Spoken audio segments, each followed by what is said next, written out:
afterwards? First of all, I need to say, because you said it's a roller coaster, it was a roller coaster last few season, and it sounds quite positive because last season we were down, so it sounds like this season we will be up, and I really believe in that. Yeah, we've got a tough fixture, but I don't think it will be easier fixture later on. You know, that league is really competitive this season. That's why we cannot see which opponent is like should be easier, should be tougher, because everyone is a tough opponent, and we need to try to win against the teams like Norwich, West Brom, and Leicester in the second game, first game at home, as well against Plymouth. So I'm not gonna say it's like we need to win first game because then we have a tough schedule. No, we need to fight for a 3 point every next game as well. I suppose, Michal, in the last few years at Huddersfield, before you joined them, they were all about giving up-and-coming managers to start and maybe giving managers their break in terms of professional football and really first jobs. But they've sort of gone for Neil Warnock, a veteran of the Championship, a very experienced campaigner, knows the division inside out. And you really sort of benefit from his wisdom, a guy that has managed so many teams in the Championship. Is that a help? Is that a comfort as players, as you know that Neil has been in this division so many times before, that he knows it inside out, that you don't have a young, maybe inexperienced manager coming from another country taking on the Championship for the first time? This is second nature to Neil Warnock. Yes, we are trying to take benefits from the gaffer's experience. Obviously, as I said before, you cannot discuss with any words he's saying to you, and that's why we are pretty confident, because we know we've got a gaffer who knows what he's doing exactly. That's why I'm not afraid that he didn't bring so many players in this window, because if we didn't bring them, it means he doesn't really need them probably. And I really believe in him and what he's doing. So I'm pretty confident that we will take benefits from his experience. We can use it in a good way, like we did in the end of the last season, and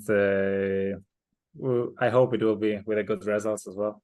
And Michal, you seem to form the bond now with Tom Lees and Matty Pearson. You're almost like the three musketeers every day going out for Huddersfield to start the three of you together. You're so complement each other as well. And do you almost feel that at ease when you have Matty and Tom either side of you, or you're playing the right or left of that sort of tree, in terms of having that sort of, I would say, that build up of games now that you have under your belts at this stage now, heading into a new season, that you're not really trying to develop a new partnership all over again. You're just maybe fine tuning that partnership in terms of defense. Yes, I think it's really important to have a good connection, good connection with the partners you play around. And I think with Matty and Lizzie or Josh Ruffles, and even now Tom, who came into our backline, I think we've got a good partnership. We know each other really well. We've played with Tom and Matty a few games last season together, so we know our behaviors, and I think that's what making us stronger this season than last season. And I hope we'll can get benefits from it, that we know each other, and there was not so many changes in our squad.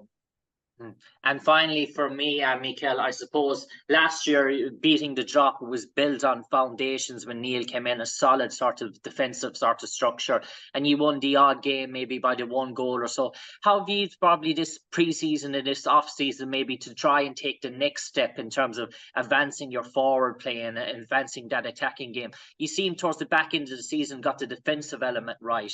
Now it's maybe trying to get that attacking element get more fruition from it in terms of more goals, because you know yourself in terms of the Championship, to be successful in the Championship you need a striker that's maybe scoring at least 15, 16 a season, and at least at this level anyway, to be comfortably mid-table. And I suppose that's the key for Huddersfield, really, to find those sort of guys that can deliver those sort of numbers. Yes, I think obviously we need to keep keep working on our defensive way as well to keep getting clean sheets, and having a striker who will score 15-20 goals, it's a dream for every club, I think. But I think Wody, even when he was not scoring last season that many goals, he was doing a great job for a team as well. Jordan Rhodes, so I cannot say we were unhappy with them, because they were doing a great job for the team, and they are both great strikers for me. But obviously, we've got now Josh Karama, Sorba Thomas, which I think they are both like new players for us, because Sorba joined this window. JK in the last games of the last season show his abilities. I think Jack Rudoni can score much more goals than he scored last season, and I think Wardy will score more this season. So I'm pretty confident that we have a quality in front to keep scoring the goals. From my side, from my point of view, I can say I would like to score more goals as well this season than I scored last season. And as I said, I think it's not only about the strikers or forward players. We are attacking as a team, and we need to create them that chances to score the goals, as they need to help us to keeping clean sheet. So I just have a hope that we'll be better this season, both sides, either defensively or in an attacking phase. Cheers, Michal. Best of luck. Thank you. Thank you very much, everybody. Thank you. It was a pleasure.